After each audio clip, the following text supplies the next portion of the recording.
ہم معذرت کے ساتھ میں یہ لفظ کہتا ہوں، یہ خدا نخواستہ کوئی آپ کو حقیر سمجھ کے نہیں ہے، نہ اپنے آپ کو میں کوئی بہت بڑا سمجھتا ہوں۔ میں چونکہ عالم مفتی ہوں تو میرا کام ہے آپ کو سمجھانا، پیار سے، محبت سے، کبھی سختی سے، کبھی نرمی سے۔ یہی اسلوب ہمارے نبی کا، یہی قرآن کا اسلوب ہے، تو ناراض مت ہوا کریں میری بات کا۔ لیکن صحیح یہ ہے کہ ماں باپ کو بعض اوقات یہی نہیں پتہ ہوتا کہ ہمیں بچوں کی تربیت کیسے کرنی ہے۔ وجہ اس کی یہ ہے کہ انہوں نے کبھی یہ علم حاصل کرنے کی ضرورت محسوس نہیں کی کہ تربیت کے سلسلے میں شریعت ہم سے کس چیز کا مطالبہ کر رہی ہے۔ اب میری اس بات کو سن کر جتنے پیرنٹس ہمیں سن رہے ہیں، ذرا آپ تنہائی میں بیٹھ کر میرے سوال کا جواب سوچیں نا۔ آپ نے سیکھی ہے کہ کیسے بچوں کی تربیت کرنی چاہیے۔ دوسری بات یہ کہ کیا کبھی آپ کو یہ احساس ہوا کہ اس کی بھی کوئی اہمیت ہے کہ ہمیں شرعی لحاظ سے اپنے بچوں کی تربیت کرنی چاہیے۔ تیسرا یہ کہ کبھی آپ نے سوچا کہ یہ جو بچے اتنے بگڑ گئے یا بچوں کے اندر خرابی پیدا ہوئی، اس کی بنیادی وجہ کیا ہے؟ آپ نے یہ سوچا کہ جو ہم نے تربیت کی ہے وہ بالکل ناقص سے تربیت کی ہے، شرعی لحاظ سے کامل تربیت ہی ہم نہیں کر سکے؟ نہیں۔ جب بھی ماں باپ سے کہو جی تربیت، ہم مفتی صاحب ہم نے تو بہت تربیت کی ہے۔ اچھا اب تربیت کیا کی ہے؟ ذرا ایک کاپی قلم ڈائری لے لیں، اس پہ لکھیں کیا کیا تربیت کی ہے آپ نے۔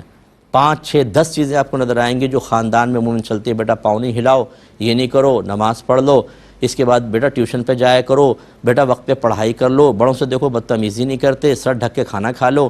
ان چیزوں کو ہم تربیت سمجھتے ہیں۔ عقائد کے سلسلے میں آپ نے کیا تربیت کی؟ احکام شرعیہ عملیہ کے سلسلے میں کیا تربیت کی؟ ظاہری باطنی صغیرہ کبیرہ گناہوں کے بارے میں آپ نے کیا تربیت کی؟ اللہ تبارک و تعالیٰ کی ذات اور صفات کی معرفت کے سلسلے میں آپ نے کیا تربیت کی؟ معاملہ تقدیر کو سمجھانے کے سلسلے میں کیا تربیت کی ہے آپ نے؟ صفر۔ بہت سے کہیں گے اچھا اس میں بھی کوئی تربیت ہوتی ہے، ہمیں تو پتہ نہیں۔ میں گزارش کرتا ہوں آپ میرا یہاں سے نمبر لے لیں کنٹرول روم سے اور ہم سے رجوع کریں۔ میں آپ کو ایسے کورسز کی طرف رہنمائی کروں گا کہ وہ ہر ماں باپ کو کرنے چاہیے تاکہ وہ اپنے بچوں کی صحیح تربیت کر سکیں۔ اچھا یہ گارنٹی نہیں ہے کہ آپ صحیح تربیت کریں گے بچہ واقعی صحیح چلے گا، ہو سکتا ہے وہ پھر بھی تربیت قبول نہ کرے، لیکن اس میں فائدہ کیا ہوگا؟